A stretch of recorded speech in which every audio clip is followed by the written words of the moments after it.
Welcome to the pre-recorded portion of Week 2, Day 2, Ethnic Studies, 222, Aspiration, the African American Experience. Let's get right to it. I'm going to lead off with a couple of quotes.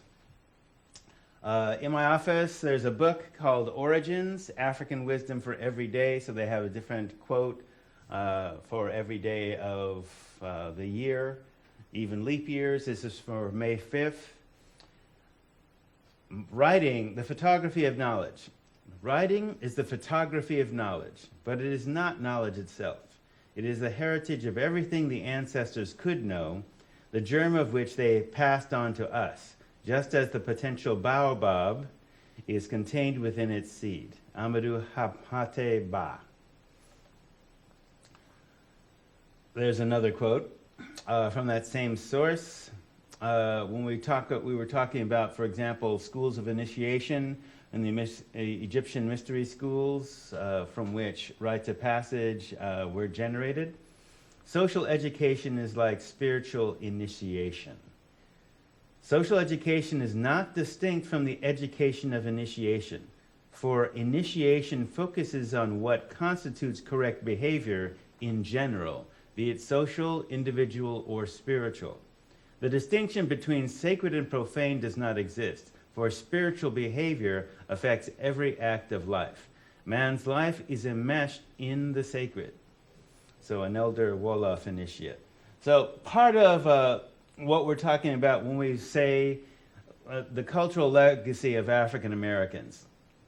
Africans in America have a cultural legacy that features millennia old, that is hundreds of thousands of years, but at least tens of thousands of years, millennia old, complex, multiplex, urban civilizations who develop a diversity of languages, alphabets, spirituality, religions, sciences, arts, philosophy, centered in the everyday and the universal. So the Wolof elder was referring to both the everyday, the profane, doesn't mean it's less than sacred, but it's everyday, and the sacred.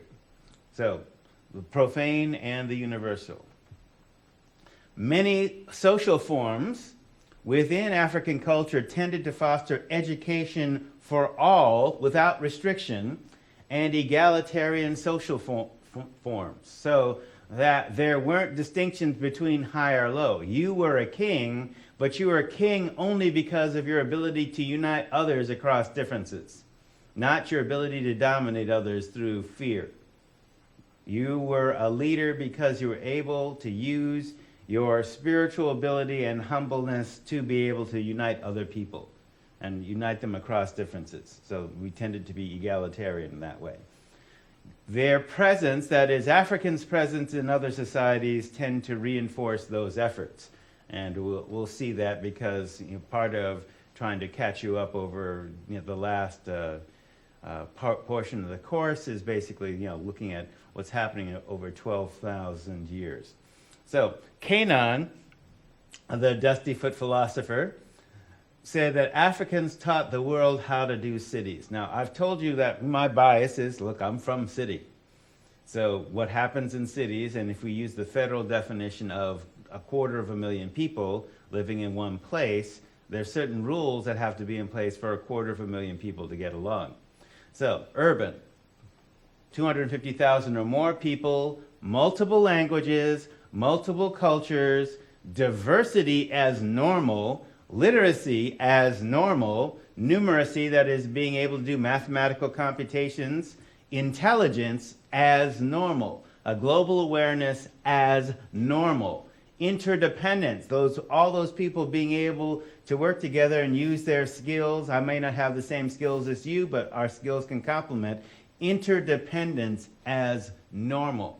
That's one of the, if we're going to talk about the upside of what African culture is, then these are the things that you need to do to have a city. You have to, in order to not pee and poop in other people's drinking water, you have to have an awareness of the ecology in order to have a city that is on the banks of a river or be able to build a pyramid, etc. So that's the cultural legacy. Colonization in Africa as well as slavery here in America, forced an urban people essentially into a white small town mentality. That's what America did to us. Basically monolingual, monocultural, illiterate, innumerate, that is not able to do mathematical computation, and ignorance as normal. So that wasn't normal for us. No global awareness, only awareness of whatever the colonizer wanted you to know, which is only enough to serve them.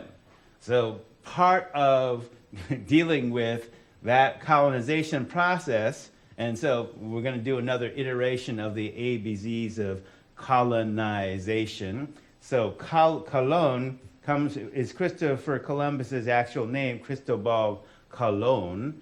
So that's where we get colonization and colony, and it's an entire process. So with that ABC, A, Columbus discovered America.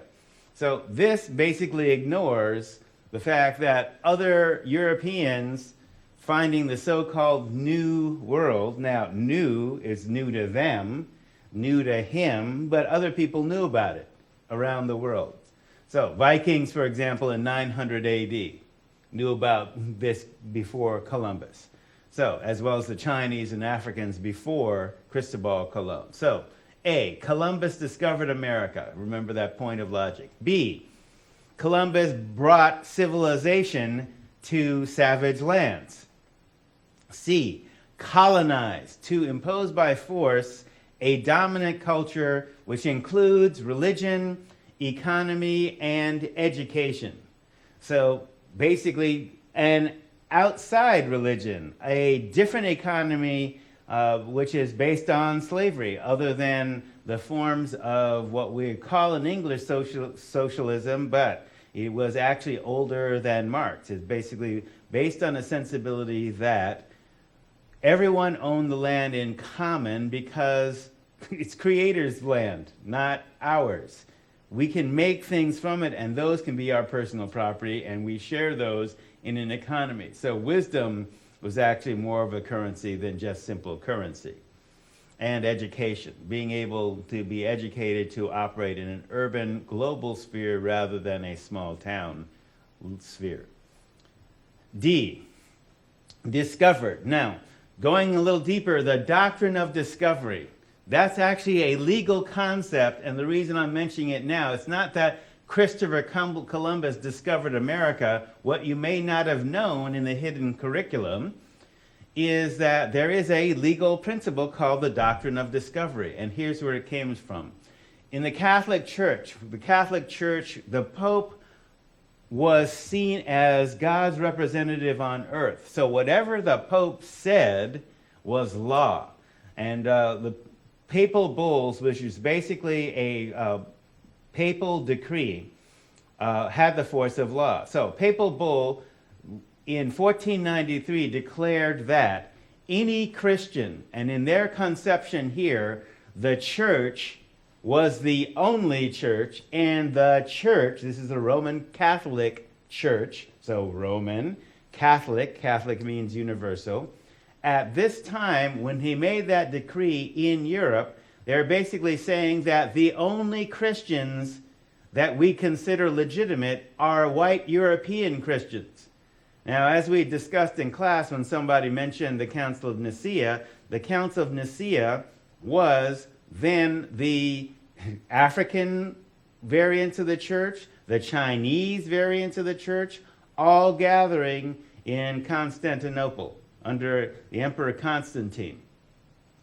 And basically, they are going to form the policy for what Christianity was going to be. And what happened essentially is that they discounted the Chinese and African portions of the church that said Christ was not God on earth any more than we're not. We're all God on earth. That's what he was saying. He was a man who was a master teacher, not just the only begotten Son. That was basically the European position, because what they were trying to do is set up for themselves kingdoms on earth, to conquer the earth.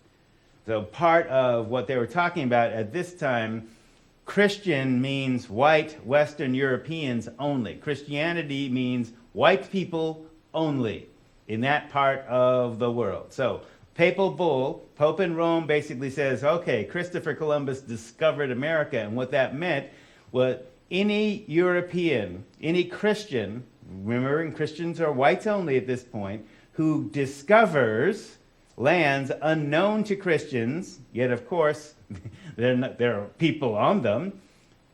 Any Christian who discovers lands unknown to Christians can claim these lands for all of Christendom into perpetuity. Now what that means is the non-white inhabitants lose title to the land forever by virtue of being discovered. This was basically a papal bull both in 1493, notice the relationship to Columbus's discovery, and also 1505, and then later within the Crusades. So, if you think that this is, well, what the implication of this is that this constitutes a court because the Pope's word is law. So, the non-white inhabitants lose title to the land forever, even if they convert to Christianity. So, there's a principle in the law called stare decisis, that is, let the decision stand in Latin. What that meant is, so for example, this was upheld in 1823 by the Supreme Court in the court case Johnson v. McIntosh. This is part of Native American tribal law. So, Johnson and McIntosh were two white guys who basically had bought the same, who were claiming title to the same piece of land.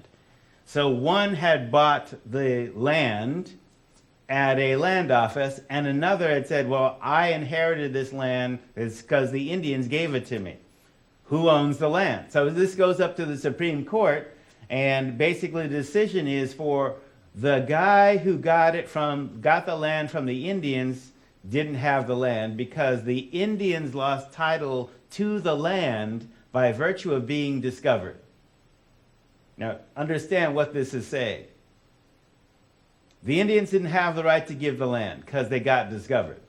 Now, even though this was, and basically this Supreme Court decision was basing the 1493 papal bull as part of its decision as an earlier court.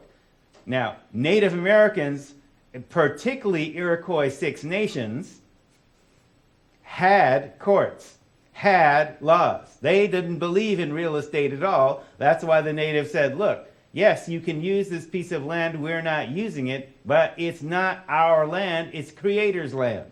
So a different system, but they did have the ability to grant McIntosh or whoever the use of the land. But it's understanding, just like within the African conception, the land isn't yours, you can farm it and use it, but you don't own it particularly. It belongs to the tribe or belongs to the nation. However, what the Supreme Court is saying is that because the Indians got discovered, it didn't matter what level of civilization they had. They're not Christian, so boom, they lose title to the land.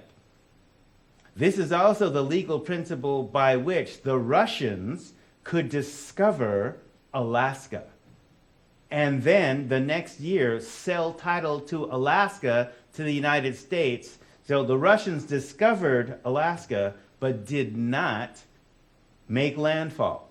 They didn't set up any colonies, no settlements. Oh, we sailed over here and look at this land. We discovered it. Well, it's Alaska. Well, wait, the Tlingit Haida nations, and a fairly formidable military power, controlled salmon streams all the way down into California. So they were also, they're the ones that basically originated the totem poles, the use of totem poles. So that's those folks, right? They didn't grant land to the Russians. In fact, that's probably why the Russians didn't land, is because they were a formidable military power. So when the Russians sold title to Alaska, from having discovered it, to the Americans, it took an American gunboat to reinforce that land claim against the Tlingit Haida. All right? So discovery. So discovery is not innocuous. There is a legal pattern, legal implications to Columbus's discovery. Now, if you've never heard of the Doctrine of Discovery, well, that's part of the hidden curriculum, as it were. So the original African culture eradicated outwardly is eradicated outwardly under colonization. We weren't able to practice it. So Africans in America, basically in a context of internal colonialism, that is, they were an urban culture that had imposed upon them a metropolitan culture that is a smaller than 250,000 inside the borders of a country. So the imposition of a smaller, less comprehensive culture inside the borders of a country, for example, America, and also inside the psyche of a person. So an international, literate people were forced into smaller containers, whether it's slave quarters, churches, or ghettos. All right, so to transform your life, then, you need critical thinking and literacy, be able to understand how colonialism works, how colonialism has affected you, understand this system, this economic system of capitalism. It's not just about the exchange of goods and services. It's also the belief that people have worth, and more worth than others or lower worth than others based on how much they have, whether it's material possessions or money. Patriarchy, the concept that men are superior to women and that certain races of men are superior to other races of men and women. So colonialism, capitalism, patriarchy in order to create a new society. So part of what we have to do is understand how those particular chains and cages work to be able to open and undo them. So some Africans attempt to do this to a limited degree within Europe. And last term we talked about Afro-Europeans. So part of the task then is to create an original culture. And sorry to have to contract 12,000 years into a couple of hours, but to understand that you have to, and not just if you're African American, you have a genetic legacy that also spans that time. So whether you are black or not, this is part of your heritage. So it's not just Western civilization. So from a genetic point of view, we're all Africans, which is why, just to correct your view of Africans in America as being more than just descendants of slaves or immigrants.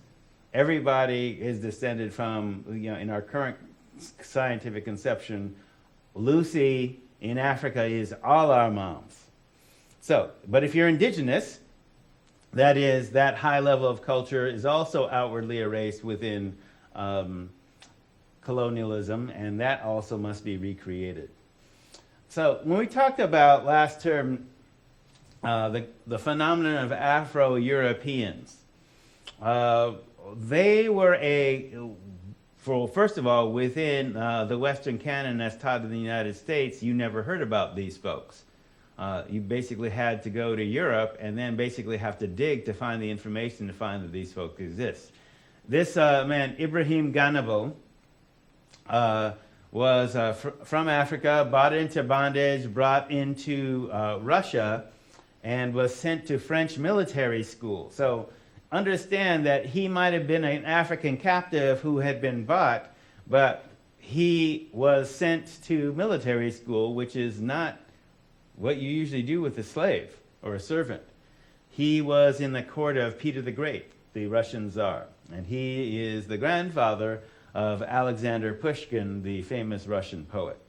So African Europeans, so just like we have the word African Americans, they're Afro-Europeans. So one of the things that if you saw Django and you saw that the German bounty hunter, when they have just concluded the transaction to buy Django's wife, and he's kind of upset because, wait, you just had this slave named D'Artagnan torn apart by dogs, and you called him D'Artagnan, and that's Dumas' principal character. And he's saying, I wonder what you would have thought, what Dumas would have thought about it. And the slave owner, obviously ignorant that the writer of the Three Musketeers and the Count of Monte Cristo is a black man. Look at the picture on the left. That's Dumas. Look at his hair.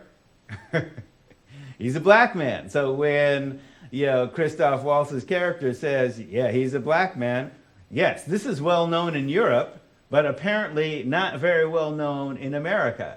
So that's why I'm saying in slavery, Southerners, I'm not trying to say that all Southerners are ignorant, but slave owners are not necessarily all that intelligent or aware about the truth of what's going on in global history, and certainly don't know. I mean, he thinks that Andre Dumas, because he wrote a book, is white. Just like, throughout the movie Django, they're talking about, oh, what's this nigger doing on a horse? Oh, a nigger on a horse. Well, maybe you didn't know that we taught you horsemanship. The Moors who conquered Spain on horseback were black people. And they conquered Spain. The Spanish came to the New World, established colonies in Mexico, and they used the Moorish style of horsemanship because the Moors had conquered them for 700 years. I think 700 years is long enough to influence a culture. Right? So, but they don't see that. Okay? Because they're not writing in the English style. They're writing in the we call it Western. But just like I was talking about the other day about, Arab and Arabian horse breeds, Arab, Arabian, Moors, those are the same folks that are doing that. So, Pushkin is Russia's beloved poet, the grandson of the Tsar's Ethiopian page, whom the Tsar sent to French military school. That's Ibrahim Genabal. And this is Dumas' father, General Thomas Dumas, Alexander's father, who was a general under Napoleon's army. There's a book currently out called The Black Count. Even though he won battles and was really an amazing swordsman and horseman, Napoleon dissed him and threw him in chains. And so Dumas' book, he died when Dumas was 4. But obviously somebody told him, like perhaps his mother, about the stories of his father's exploits, and he wrote about them. Three Musketeers, Count of Monte Cristo was definitely about Alexander's father in a fictional sense. So, black man who was a 4-star general, I believe, in Napoleon's army. To talk about other Europeans, if you recognize this language, it's German, Old High German. When I first was introduced to this as a kid in the books of Joel Augustus Rogers, I thought this was the family crest, and it is a European family crest, but it's actually a motto.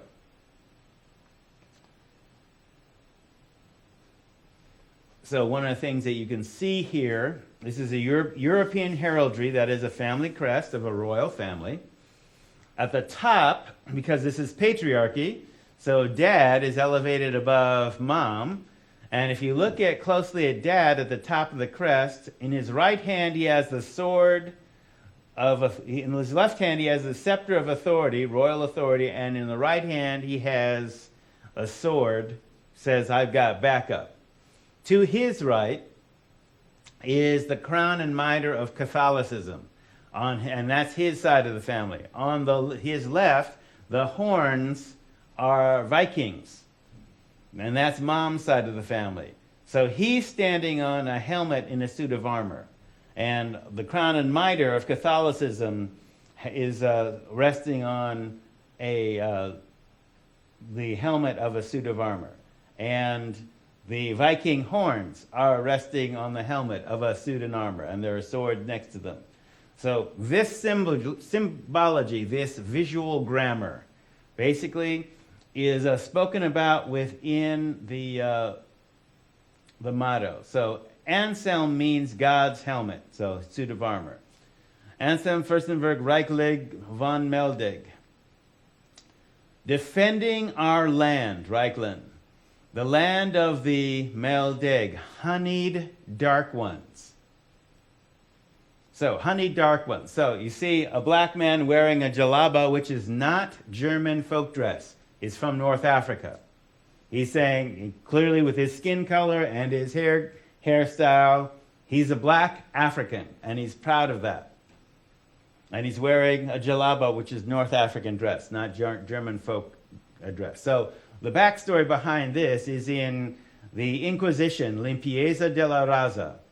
The Pope in Rome used military force and the Spanish Inquisition to torture not only Jews, who were dark-skinned at that time in that place, but the Moors, who are black Muslims of African origin, and black Catholics. This is one of the black Catholics. So they left for Spain's northern colonies, which was called at the time the Holy Roman Empire, which included Germany, Switzerland, Holland, Belgium, Luxembourg, Austria. So notice this is Old High German. So defending our land, the kingdom of the honeyed dark ones. So when a black man has kids with a white woman, many of you have seen the result. Their kids would be sweet and light brown, the honeyed dark ones, just like Ethiopian honeyed countenance, as talked about, I believe, in the Song of Solomon. So this is clearly mom on the crest. First Dog von Kempten, we are the fighters, 1728.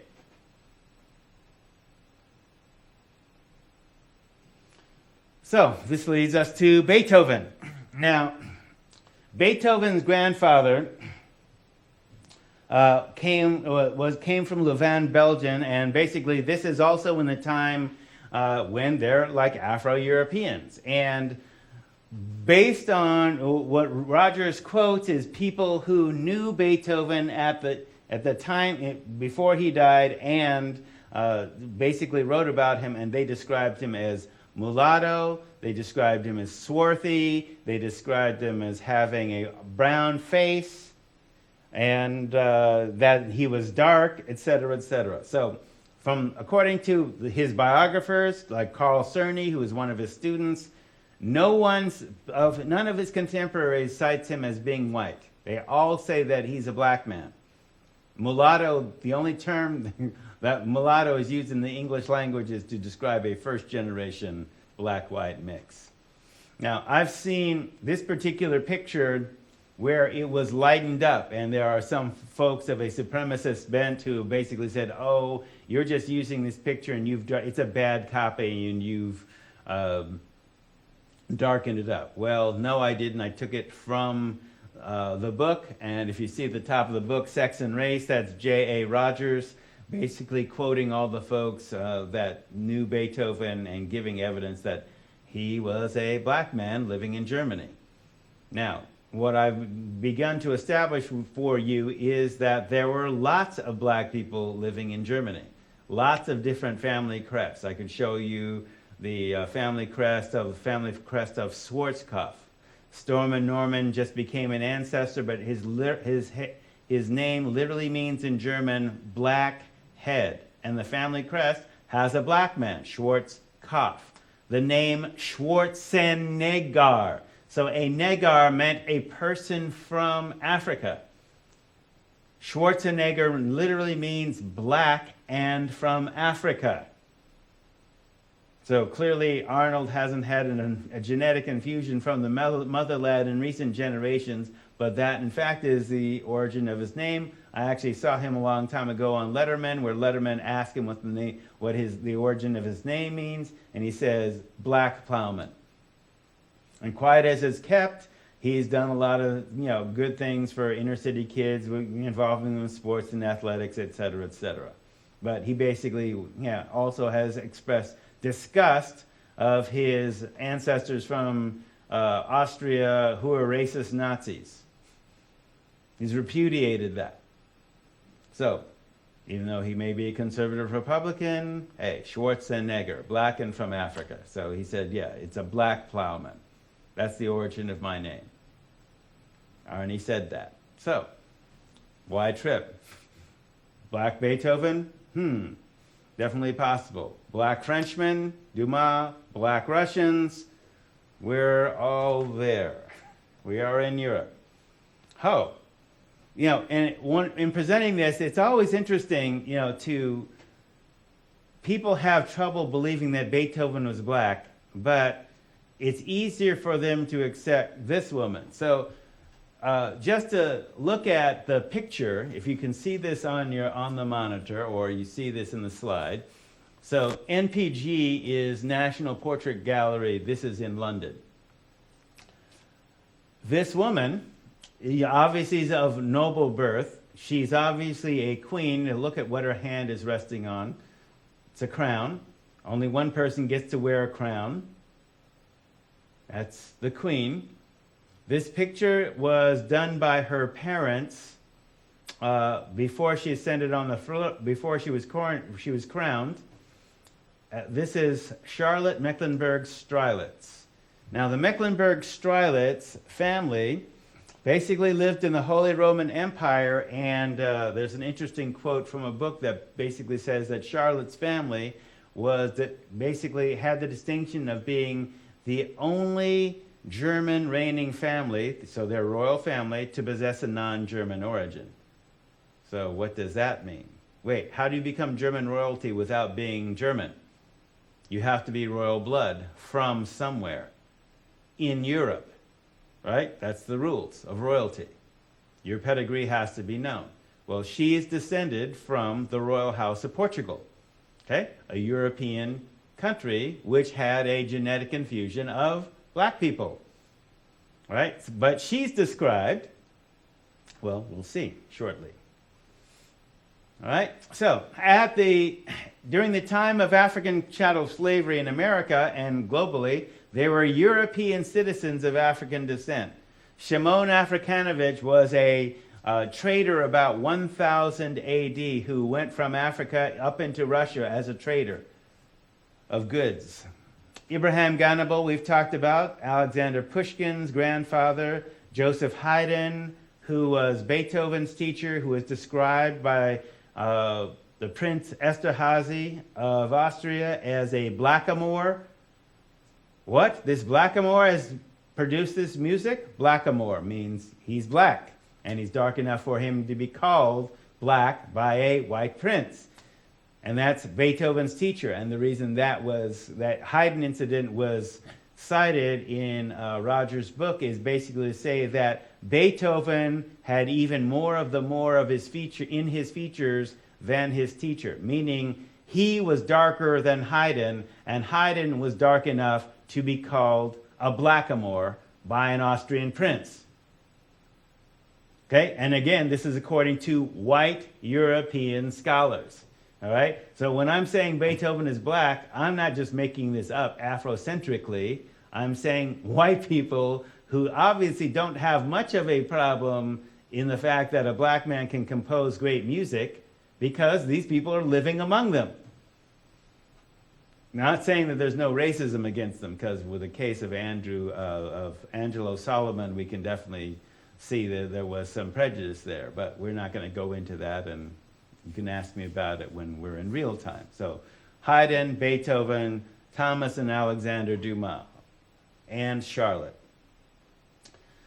So when we talk about different responses to slavery, so master slave, messiah, maroon, pirate, and Queen of England. So, Queen. At the same time Africans were being enslaved in America, at the same time Thomas Jefferson was making more slaves with Sally Heming, there was a black woman sitting on the throne of England.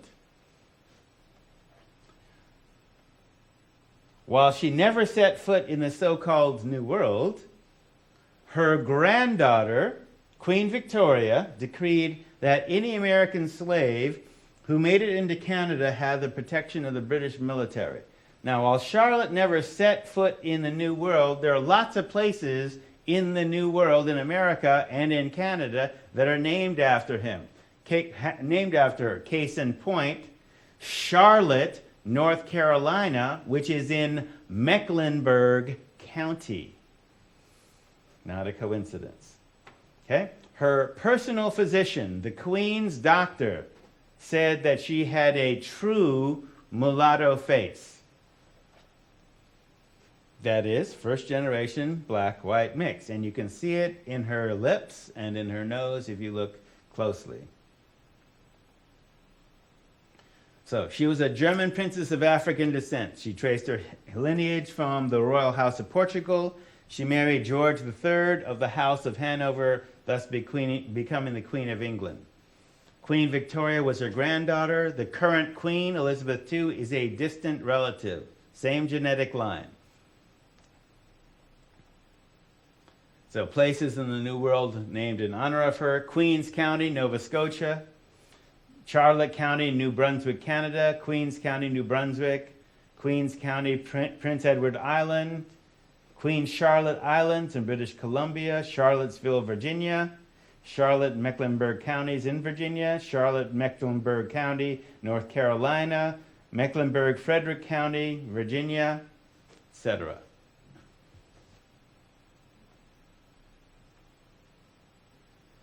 This is a quote from a book published in Debrett's Kings and Queens of England, where he describes and clearly has issues with Charlotte's origin, and he refers to as the monkey-faced little princess who was to become George III's queen, had the distinction of being the only German reigning princess to possess a non-German origin. And it goes on to say, George, if not handsome, was tolerably good-looking and had the blue eyes and fresh complexion characteristic of the Hanoverians, while Charlotte's monkey face has a certain appeal which is apparent in her portraits. David Williamson, quoted in Debrett's Kings and Queens of England in 1985. So notice this. He basically calls her monkey face twice, and if you understand the psychology of this, in case you didn't know, the only use of the word monkey in connection with a human being is as an ethics slur equivalent to the N-word. So here you have a white fellow in the British Genealogical Society, in effect calling a Queen of England nigger. And this is not just in the 20th century. Her race was an issue while she was sitting on the throne as well. But when somebody speaks 7 languages, plays the harpsichord, does good embroidery, and is intelligent enough to take over running the country, and Parliament passes a law to allow her to do this because George III had a genetic malady called porphyria, in which he goes insane for months. And so Parliament passed a law to allow Charlotte to rule in his stead because he's crazy, and we need somebody sane to help run the country. Because this is when kings and queens actually had some actual political influence, not just being symbolically there, like the queen. The monkey-faced little princess. And later in a book, Williamson, in a book published in 2003, I have it in my office again, Kings and Queens of England. So remember, to be printed in this book, this had to pass several editors. So several editors let this stand, calling her monkey-faced. Now, if you didn't think that a woman was pretty, in American English we call her a dog, right? Charlotte is clearly beautiful, in my opinion, and lots of other folks' opinions, right? So, she ain't no dog. So, referring to her as monkey-faced is clearly about race. So, in 2003, Williamson, right, calls her, he drops the monkey face and says that she had simian features. Now, does she look like a monkey? Now, George and she had 15 kids. I guess George didn't mind that a little monkey shining. Because in this picture, you've got 1, 2, 3, 4, 5, 6 kids, and she's pregnant. Got one in the oven. They had 15 kids together.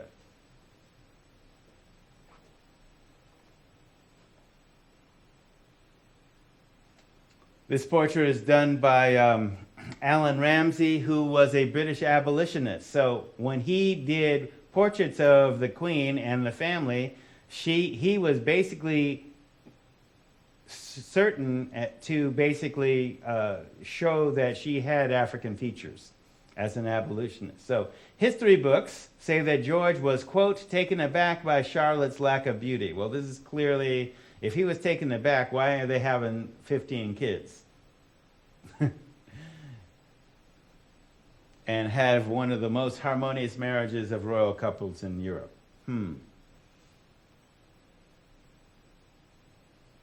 So if her physician refers to as a true mulatto face, mulatto is a Portuguese slaver term referring to a first-generation black-white mix.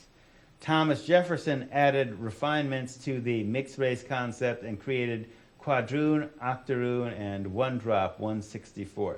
This concept was also applied to Native Americans 1/8 and 1/16, and Native Hawaiians 1/2. So basically this imposition of a concept of race and the racial purity, which is actually a fiction. It's not true, but people take it seriously, and it has been incorporated into case law. So mulatto basically is a first-generation black-white mix, just like maroon is a first-generation African and Native American mix. So last class was called Down from the Pyramids, Up from Slavery. So from Africans in Europe to African Europeans, that concept where people are essentially fighting racism within European society, but still excelling at letters and writing and science and mathematics and politics. So Europe then is not wholly white, but multiracial, and remains so. So as an example, while Charlotte and Ludwig van Beethoven are examples of black Germans, Hitler, for example, and we'll study this in World War II, sends 5,000 to 8,000 black Germans to the death camps, which is essentially a hidden Holocaust, because most people don't know. They focus on, 6 million Jews and, a certain amount of gays and lesbians, homosexuals sent to the death camps, but there was also 5,000 to 8,000 black German citizens that were also sent by Hitler to the death camps, or at least running the death camps, because they were citizens. But they're black German citizens into the 20th century, and even now. So the illusion that, certainly Europe is a majority white continent now, not saying that it wasn't before, but these European societies have always been multiracial, okay? Rather than the popular view that they're wholly white. So,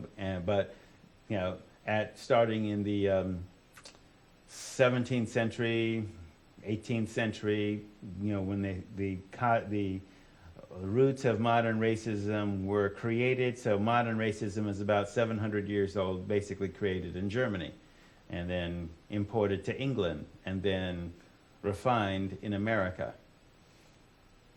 So essentially, African-Europeans. So there are lots of different responses to slavery.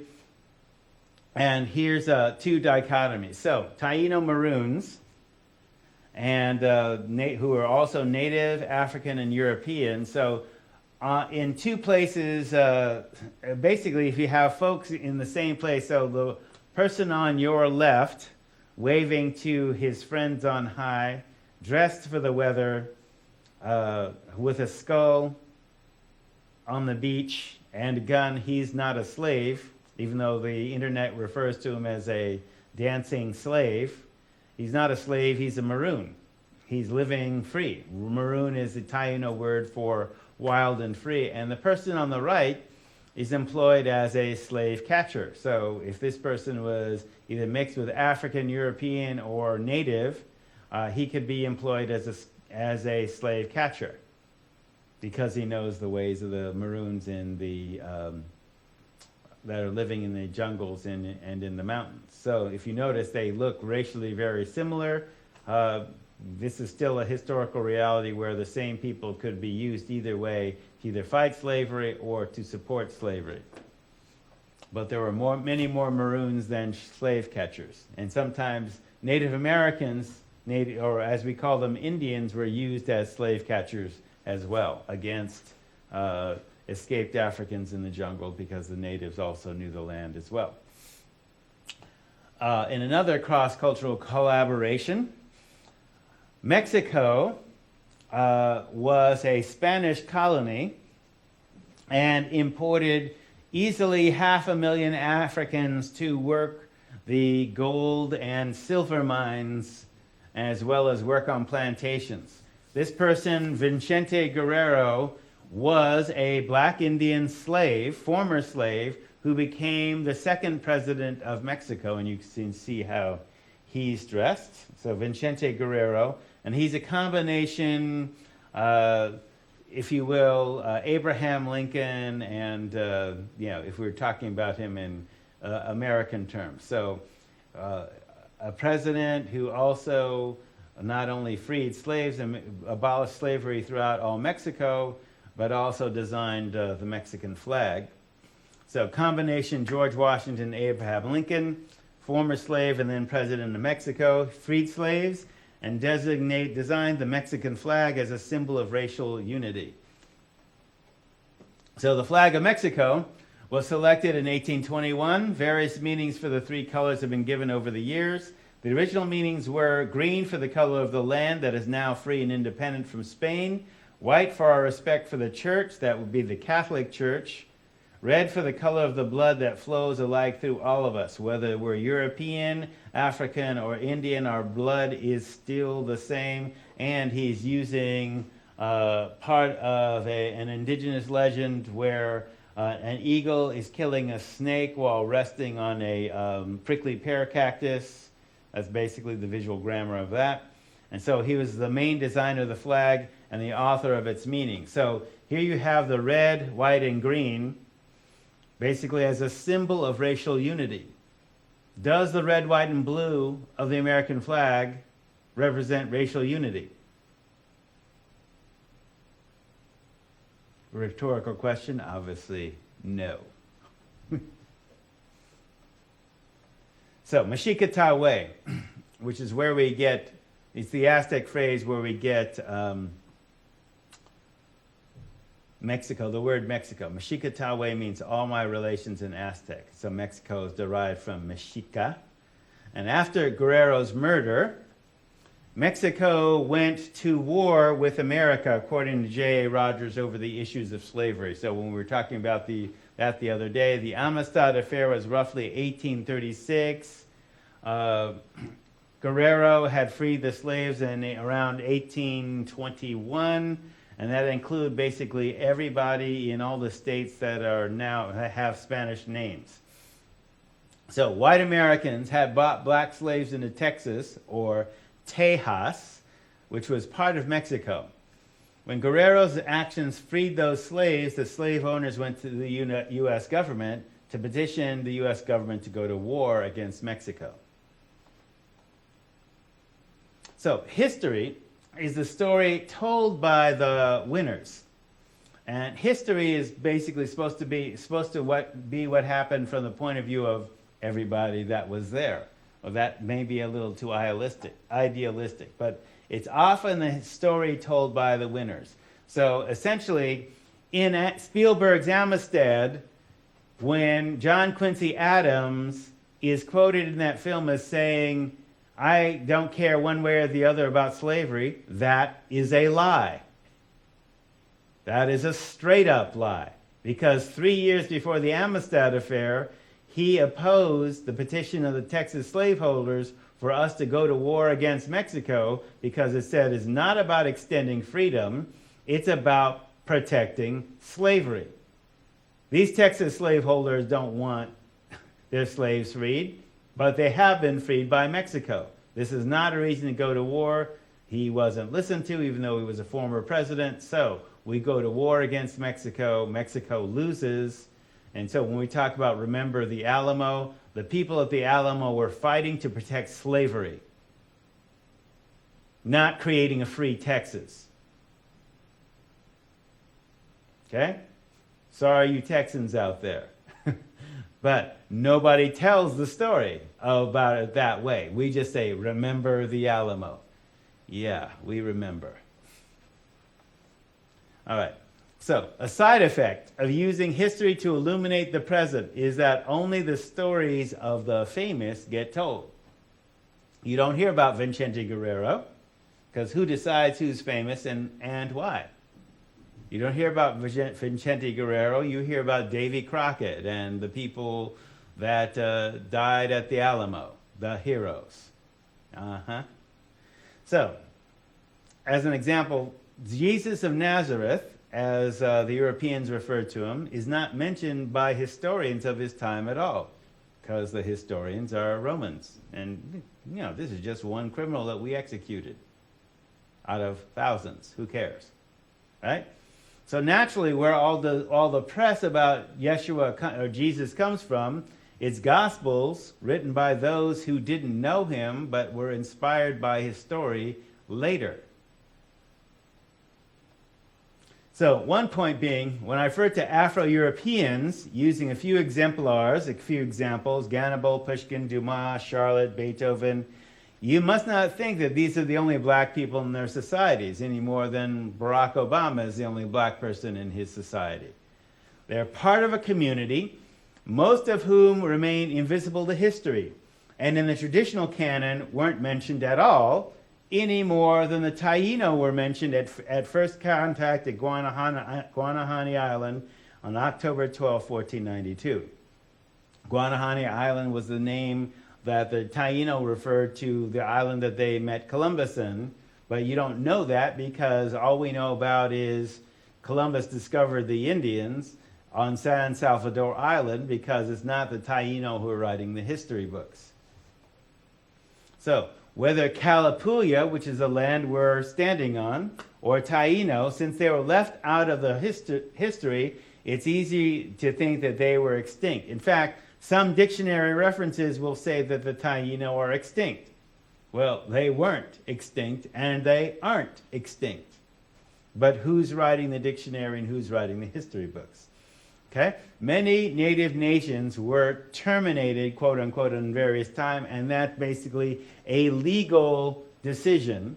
I would say a legal fiction, but it's actually very real, because their recognition as being separate, native, domestic nations, it had been ended at a stroke of a pen.